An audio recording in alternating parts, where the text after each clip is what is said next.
This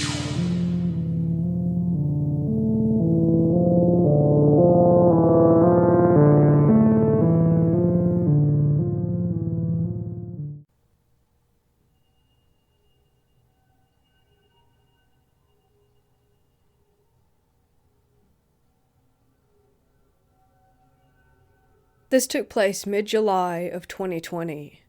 I live in the city, but I often drive to my hometown, if you can even call it that. It's a grain elevator in the middle of a cornfield, just to get away from the hustle and bustle and enjoy some peace and quiet.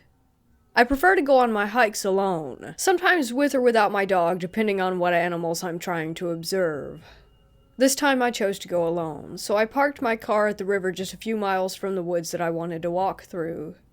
There's something about being able to see everything illuminated by the moonlight and hearing the coyotes that makes me feel at peace. I'd finally made it halfway down the dirt road that leads to the woods. I stopped for a moment because I felt a whoosh of really cold air. I thought that was so strange because it was a muggy Indiana night, around 80 degrees. I stayed there for a moment looking around to see if there was a logical explanation for the draft that I could see with my eyes. But nada.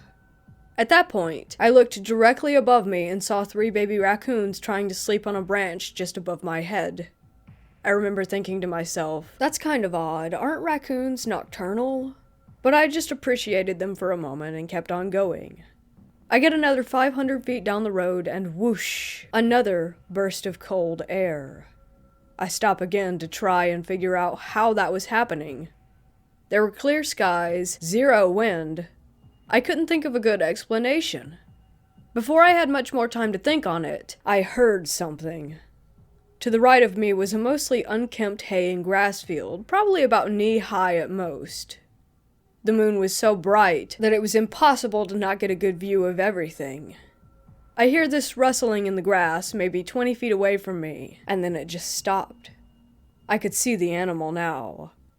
I'll do my best to describe it. It was on all fours, but it appeared that it had the ability to be bipedal if it chose to be. I could see the nape of its neck, down to where the animal's back legs would be. The hair on its back was very strange. It had a large, thick mohawk ridge along its spine. From what I could see of the animal, I assumed that it had to weigh close to 100 pounds. Its steps were very heavy. Nothing graceful at all about it. The rest of the hair on the animal's body looked similar to that of a chimpanzee or some sort of ape. The 2 front legs were very powerful, had a broadly set stance. But the thing that messed with me the most was the sound. I'll never forget it. I was holding my breath, hoping I had just run across one of the many feral swamp dogs and that he would run off since they don't like people. I realized quickly that I was wrong. As I stood there staring, this animal started sort of loping, pacing into a figure-8 pattern. It did this for maybe 15 seconds, but it felt like an eternity. And then, the thing charged me. That's when it made the sound. There was something so wrong with its breathing. Forgive me if I'm being offensive, that's not my intent. But this animal sounded like someone who was trying to breathe but didn't have a nose, or some serious damage to its airways. It was like a snarl, growl, breath, all in one. I could hear it snap its jaws when it backed away from the bluff. This all happened so fast. Let me try to give more context. About another 500 feet away from where this happened, there's an old-fashioned settler's cabin. My first thought was to get there for safety, but before I could even make that choice, I heard a scream. Not a human scream. I'm not an expert, but through my many years of living in the woods and observing the different animals, I've got an okay ear for knowing what animal calls come from what animal. This scream sounded like a mountain lion. We don't even have those here. So basically I had to say no to that plan for safety. But wait, there's more. If you continue down the dirt road past the abandoned cabin, there's a small parking lot. The reason I didn't take my car there is because you're not supposed to be in that park at night. Well, someone else was there too. After I heard that scream, I heard a car and then started to see the headlights come over the hill toward me by the cabin. At this point, I was flipping out. The crazy animal that charged me was nowhere to be seen. There might be a crazed wildcat just a few feet away, and now some Cutlass Supreme is hauling ass in my direction. In all my wisdom and fantastic decision-making, I dove into the hayfield to hide from the car. Yes, the same field that the crazy animal was in. Thankfully, they didn't see me, but they were absolutely flying, tearing out of that place like a bat out of hell. It made me wonder if they had something to do with the screaming animal, or the weird one in the field. Needless to say, I had had enough of that night, and cut my way through other properties and woods to get back to the river where my car was.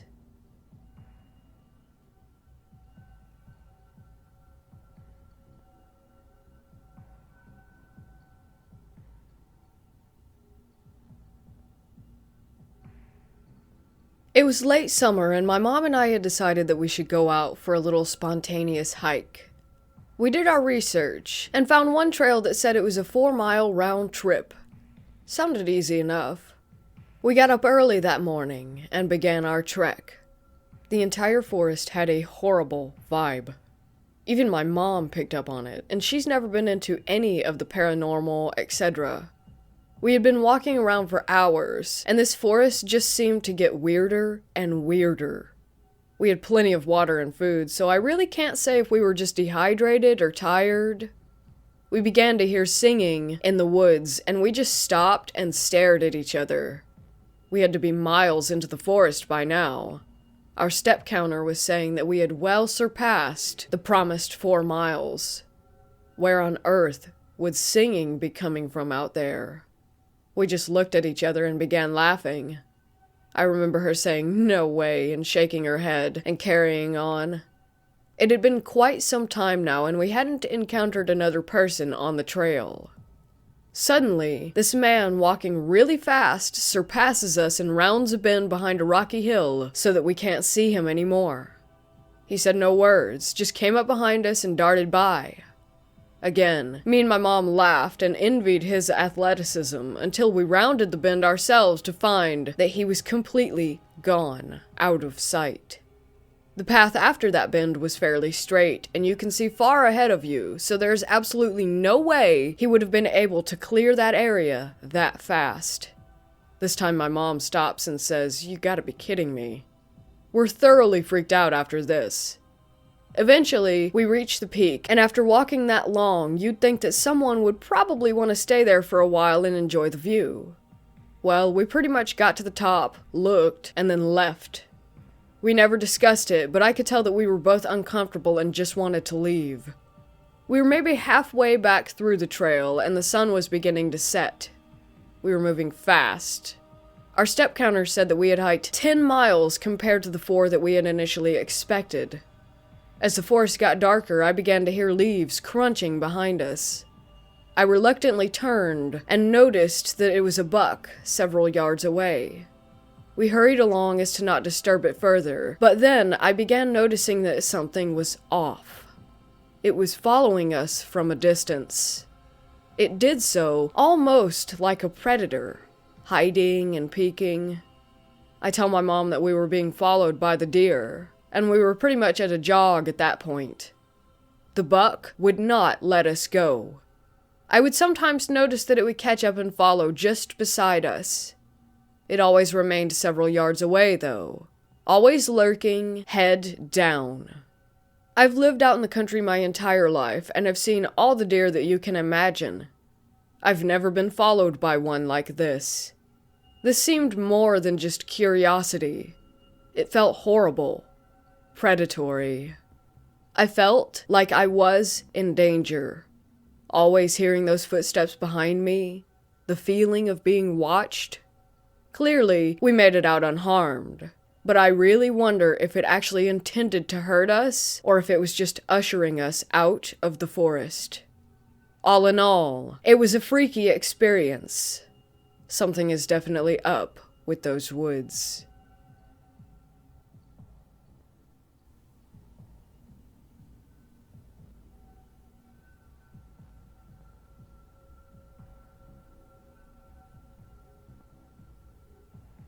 This began in January of this year. I live on the Front Range of Colorado, meaning that once the mountains stop, it's basically plains for miles and miles. There are a lot of small roads and strange dead ends around these parts, and one of these is a favorite of me and my friends as it goes a long way out from the main road with basically no reason for anyone else to be there. This privacy is great for any variety of teenage shenanigans. Back in January, I was high as hell in the back of my friend's car as we drove down that road, hoping to park at the end so that we could smoke some more. As I was staring out the window, I swore that I could see the silhouette of a tall, strangely proportioned person running alongside our car. It was far out in the field, and I convinced myself that it was just my inebriated mind playing tricks on me so that I wouldn't freak out, and I didn't tell my friends so that it wouldn't bother them. We parked there for a few hours, lights off, and then went home with nothing else amiss. This actually makes me want to die now. Tonight I was headed back out to that spot with my girlfriend, both of us in separate cars. My drive up was pretty uneventful, but there was some fog that made it pretty spooky. Once we parked, my girlfriend hopped into my car and was obviously super freaked out. Once I got her to calm down, she told me what had happened. On the drive up, she looked out her window and saw a tall, dark figure, exactly like what I had seen 11 months ago, but this time, it was just standing there, staring. As soon as she made eye contact with it, her car radio turned to static. She pretty quickly turned it off and hauled ass to meet up with me. I cannot stress enough how little she believes in the supernatural, so seeing her as freaked out as she was definitely left me a little uneasy. I helped calm her down, and then hopped out of the car to take a piss. I know, literally the stupidest move ever, but at the time, I hadn't remembered what had happened to me previously, and I really had to pee. While I was out there, I definitely felt like something was watching me, but I'm a generally anxious person, so I brushed it off, as I was only going to be out there for like 30 seconds. When I stood up and went back to my door, my girlfriend looked absolutely terrified, and she was staring over my shoulder, not at me. My first thought wasn't anything supernatural. We're both girls, so I assumed that some creepy rapist had crawled out of the grass and was standing right behind me, waiting to hurt us. When I tell you I flew into the driver's seat, I really mean it. My flight reflex took 100% over. I slammed the door, looked over at her, and yelled, "What?" As far as I could tell, there wasn't anyone there. She told me that she had heard faint, female voices coming from the grass, exactly like ours. We were in an open plain, so there was no way that it was an echo. Whatever was out there was mimicking us. The mimicry is what did it for me, and I knew that we had to leave ASAP, especially as I had deciphered my hazy memories of the last time that I saw whatever it was. I didn't tell my girlfriend exactly what was wrong, just turned around so that my headlights were on her car so that she could get out there quickly. Once we were safely away, I called her and told her my thoughts. We're both incredibly spooked right now, obviously.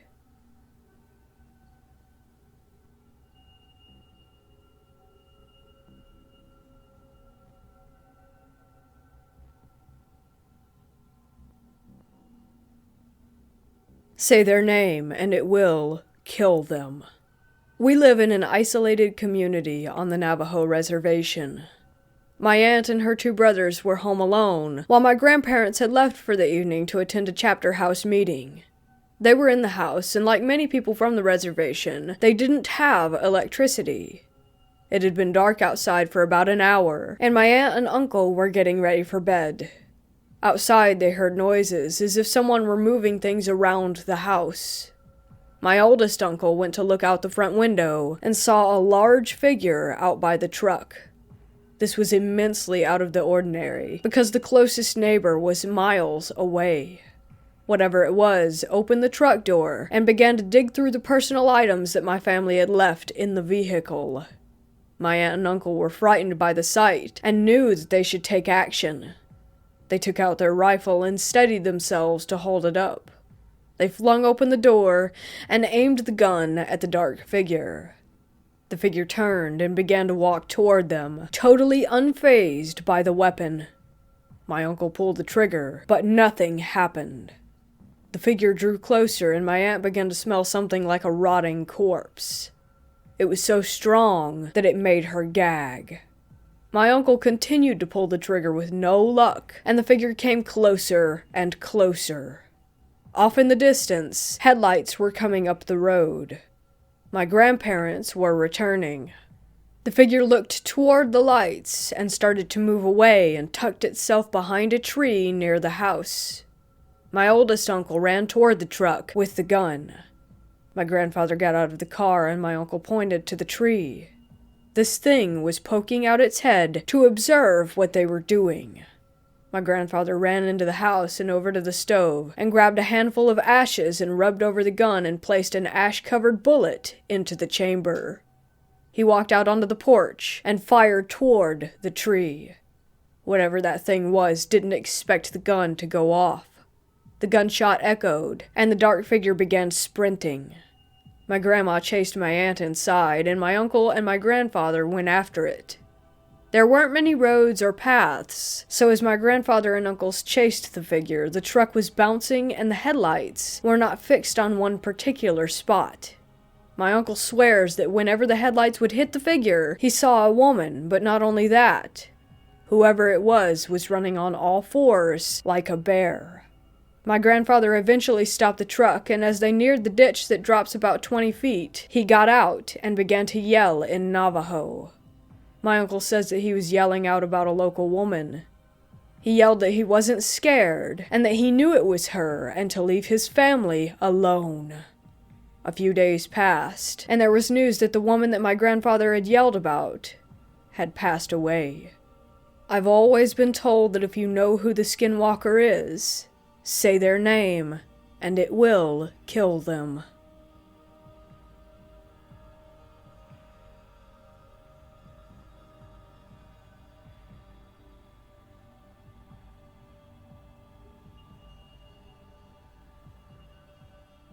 This is my sister's story. It happened when she must have been about 16. She's 22 this year. We live in Queensland, Australia, and this happened at my grandmother's house. Her land is quite big. There's about 7 acres for the area, considering that this happened right in the middle of a very well-populated suburb. Her house is right next to the school that my sister went to, like jump the fence next to. There are 3 houses on my grandma's street.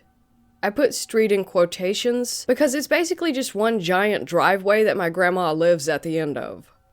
The neighbor's backyard is visible through some light trees at my grandma's front yard. The reason I explain this is because from reading a lot of Skinwalker stories, this doesn't seem like the typical setting.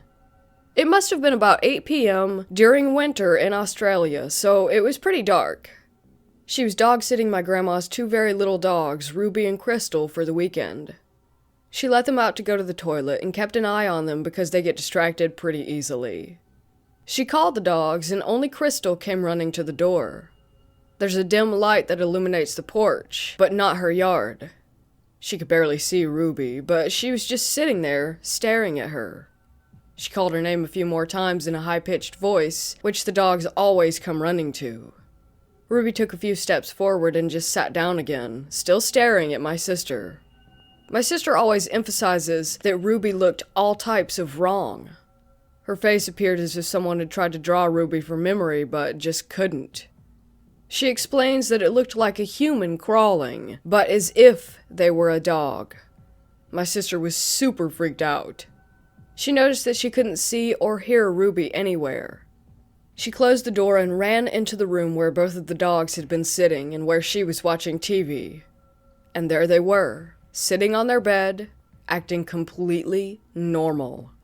She ran back to the door, and the thing pretending to be Ruby was gone. She locked the door and went straight to bed. It wasn't until recently that she brought up this story again.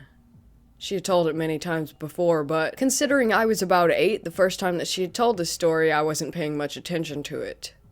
I recognized it as a skinwalker since I loved the episode of the Jenna and Julian podcast where they talk about them. I went to my sister and told her that that was what it was. My sister and I, being the paranormal addicts that we are, spent hours telling our sister and dad about skinwalkers. To this day, I'm still terrified that we have skinwalkers in Australia.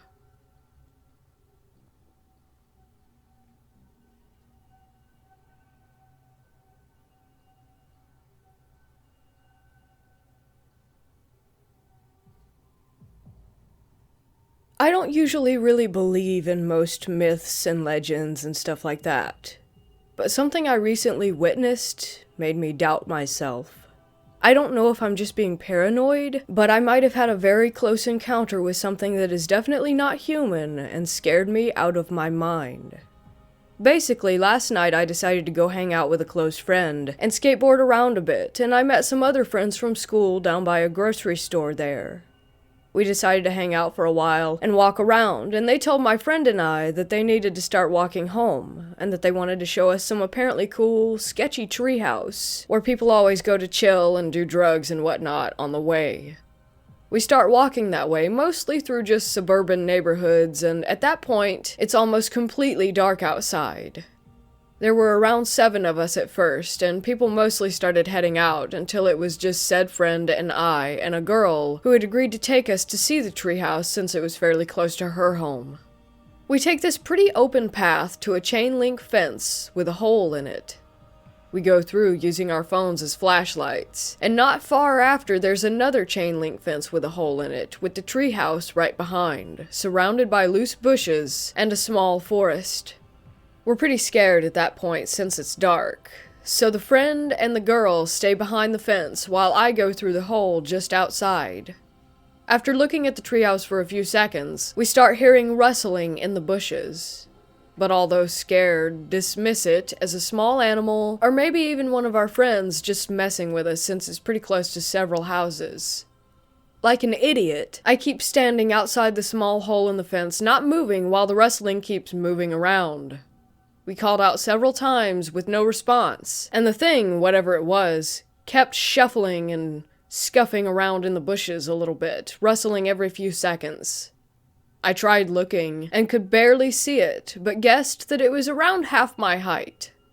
It kept on, and after a bit we realized from the footstep patterns that it has begun to walk on 2 legs. This just about does it for us, and we get out of there, looking behind us every couple of seconds. On our way back, said friend told me earlier by the treehouse that he had caught a glimpse of something moving that was a whitish-gray color, a bit bigger than a large dog. I visited this treehouse again today with a couple more friends, and actually went up this time. But gladly, we didn't see or hear anything. And yes, I know that I would be the idiot to die in a horror movie.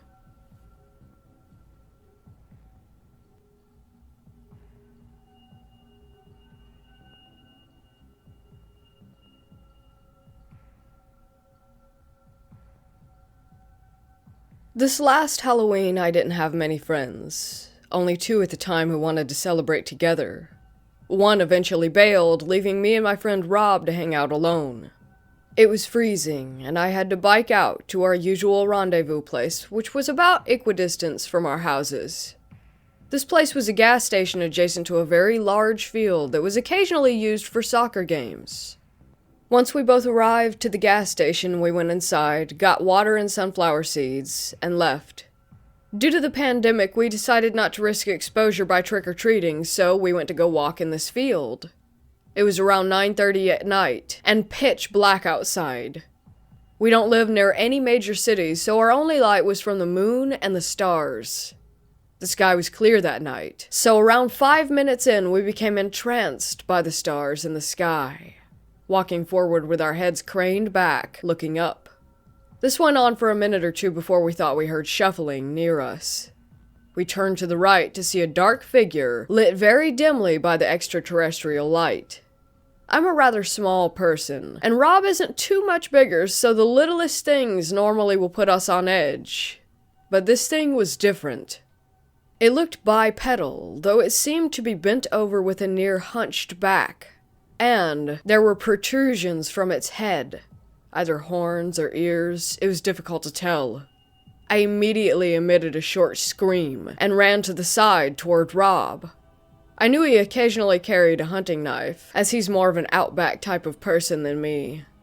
The thing then bent down to walk on all fours and started yipping strangely, like a small dog almost. My friend grabbed the back of my jacket and yanked me back and yelled at me to run. He then pulled out the hunting knife. The creature was pacing while still making strange noises. It looked like it was about to get closer before Rob threw the knife at the thing and got up to run. He yelled an exasperated "shit" as he started to sprint away. As we ran, I heard a voice repeatedly echo Rob's, also saying "shit." We ran all the way back to the gas station and to where we parked our bikes. Wordlessly, we decided it was best to just go inside the brightly lit station and just wait for our nerves to calm down. We haven't been able to hang out since due to the virus, but I doubt that we will go walking in that field at night again.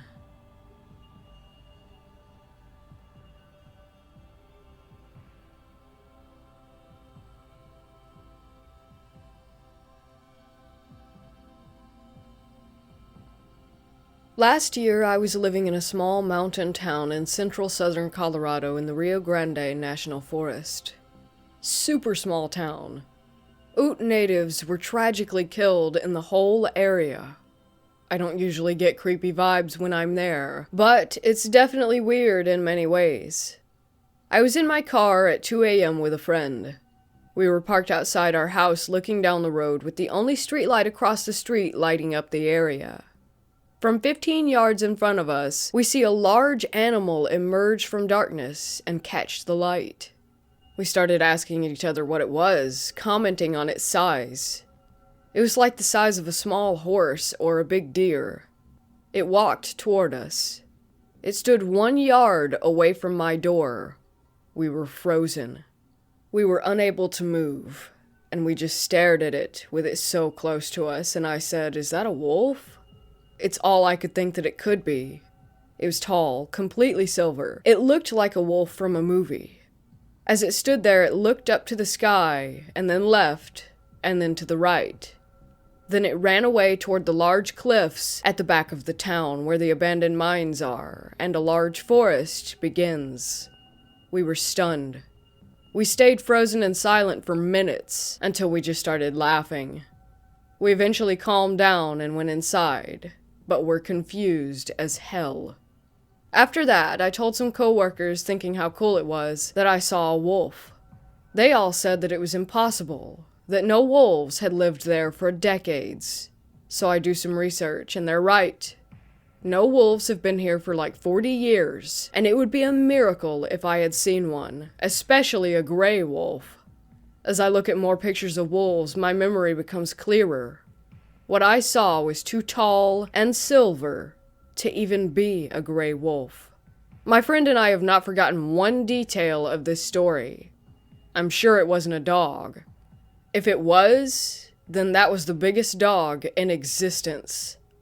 I remember the world washing away as I stared at its shining fur. It was possibly the most majestic animal I have ever seen. There were chills covering my body, and I could barely breathe. Do you think that I saw a skinwalker?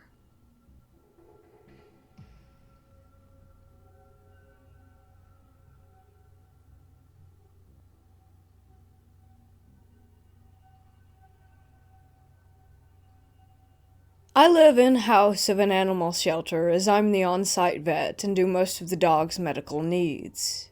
We're a non-profit organization, so the majority of our money comes from adoptions, but we are also located out in the middle of the desert with about 20 acres, give or take a couple of acres. I started working here last month, and I have had so many strange occurrences during my nighttime walkthroughs. Living on site means that I room and board here, and typically you get rats and squirrels, small vermin who will poop and agitate the animals. But last night, I was walking around with my flashlight, and one of the dogs who is very calm and chill, his name is Gizmo. He sort of protects me as I've had a raccoon attack last week and had to get a couple shots and some stitching. He comes with me for protection as he's a guard dog of sorts. He's a pit bull terrier. I was counting our dogs and double-checking everyone had gotten their meds, and the cages were locked. I got to the back where trucks can pull in and go out onto the open lot and see what I assumed was a very large dog. I thought that it was one of our big dogs that got out of his pen, so I approached it. But Gizmo started growling and whimpering and pulling back. I flashed my light, and the dog was hunched over still. I pulled Gizmo and he wouldn't budge. I walk over to the kennel where I thought the dog had escaped, but the fuzzball was in his pen. I flash the light in the direction of the dog again, thinking that it's a stray, and see it standing on its hind legs. I don't think anything of it, but that it's a big dog, and that it'll tear Gizmo to pieces, so I release him from my waist leash, and he takes off back to the gate, and sits there whimpering and barking still. I turn to look back at the dog, or thing, and keep my light shining, and get my phone out and have 911 ready to dial. That thing stood tall on its two hind legs, and honestly, I was probably stupid to go closer. I got closer, but it started running away on its two hind legs, and it just sent chills down my spine. Gizmo came back to me and started pulling me away. As I closed and locked the fence, I felt like it was out there again, and so I walked back quick to my room and let Gizmo sleep with me. My boss told me it's my mind playing tricks, but I didn't tell her Gizmo saw and felt the presence as well.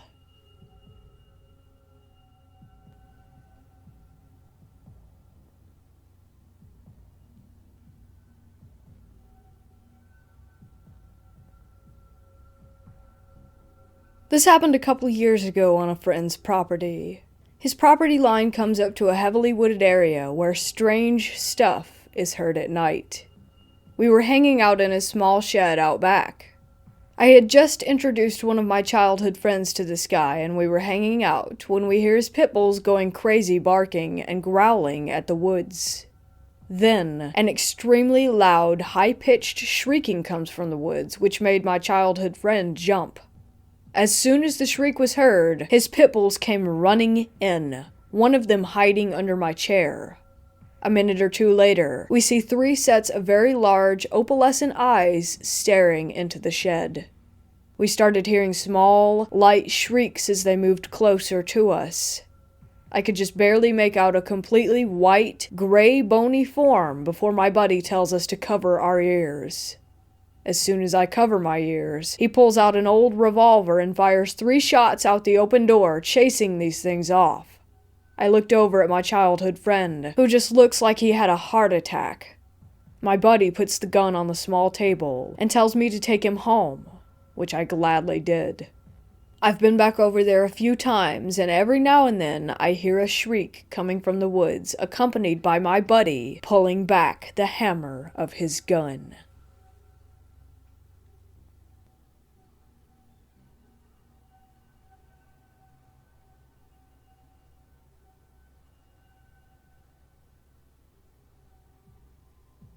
Back in 2018, I decided to move out to another state. My friend's mom said that she had seen me a few times on our street at 4 a.m. while she was driving to work. I came back in 2019 and stayed for a couple of weeks and then left to a different state. A couple of nights after I had left, my friend says that she was getting out of her friend's car to head to the front door when she sees me heading to the front door with my 2 red suitcases and the guitar case that I had. She said that once she got out, I turned around and went across the street, going in front of the headlights, where she got a good look at me. I was wearing the same clothes that I had left in, had the same suitcases, and the same guitar case. They say it's a skinwalker, which would make sense because the entire area we live in were Indian burial sites. The area has always been supercharged with energy, but from my understanding, skinwalkers imitate animals? I'm not sure what it was. Definitely wasn't a ghost, because I'm still alive. But now I'm back here with my friend at the same house, and I would really like to know what could be impersonating me.